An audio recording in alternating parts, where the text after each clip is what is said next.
এ যেন এক অলিখিত বিনিময় প্রথা চলতো, যে কথা শুনলেন আপনারা এক বাংলাদেশি অনুপ্রবেশকারীর মুখে। আবারও সরাসরি চলে যাব, সহকর্মী কৌশিক দাশগুপ্ত রয়েছেন সঙ্গে। কৌশিক, বিষয়টা যদি সহজ করে বলি তাহলে হচ্ছে দাও ভোট নাও ভেট, এইরকম ব্যাপার হয়ে দাঁড়িয়েছে। উনি বললেন যেটা সীমান্তে দাঁড়িয়ে, যে ফলাফল তো একটা দিতে হবে। ফলাফলটা কি? ওই একটা ভোট, এত কিছু পাচ্ছি, একটা মানবিকতার খাতিরে একটা ভোট তো দিতেই হবে তৃণমূলকে।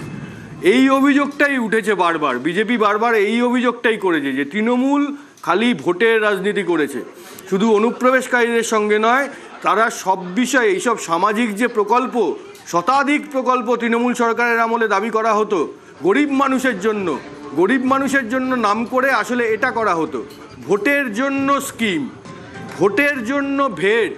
তুমি ওপার থেকে আসো, এখানে থাকো, এখানে তোমার সব কার্ড হয়ে যাবে, সেই কার্ড নিয়ে তুমি দুর্নীতি করে জাল নথি দিয়ে তুমি সমস্ত প্রকল্পের সুযোগ সুবিধা পাবে, তার বদলে তোমাকে দিতে হবে একটা ভোট।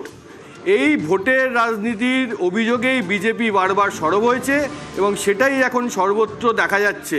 একের পর একজন মুখ খুলছেন এবং তারা স্বীকার করছেন যে যেহেতু তৃণমূল আমাদের কাট করিয়ে দিত, তাই আমরা তৃণমূলকে ভোট দিতাম।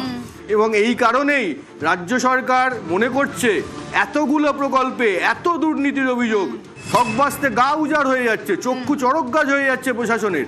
সেই জন্য একটা প্রাতিষ্ঠানিক তদন্ত দরকার এবং প্রাতিষ্ঠানিক তদন্ত করার কথাই ভাবছে রাজ্য সরকার। বেশ, অনেক ধন্যবাদ কৌশিক। সহকর্মী কৌশিক দাশগুপ্ত ছিলেন সঙ্গে।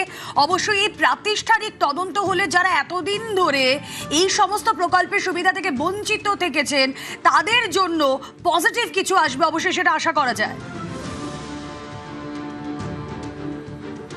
আমার এখানে সবই ছিল, ভোটার কার্ডও ছিল। কতদিন আগে হলো ভোটার কার্ডটা আমি 2024-এ ভোট দিয়েছি। 24-এ ভোট দিয়েছি।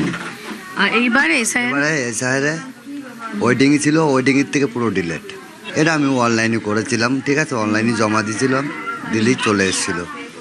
তাই আমি ভোটও দিয়েছিলাম, ভোট দেওয়ার পরে এইসব হওয়ার পরে পুরো ডিলেট করে দিলাম। আর এই যে আধার কার্ড আর প্যান কার্ড, এগুলো আধার কার্ডটা এরকম 4-5 জন আপনাদের মতন লোক গিয়েছিল, ঠিক আছে, যে বলছে তোমরা তো বিদেশি লোক না, এরা আমাদের নাম নিল। এই বলতে বলতে মানে মাস 2 পরে দেখি আধার কার্ড চলে আসলো। আচ্ছা, আসার পরে আস্তে আস্তে প্যান কার্ডটা করলাম। পার্টির লোকেরা হেল্প করছিল। হ্যাঁ, ওরকম।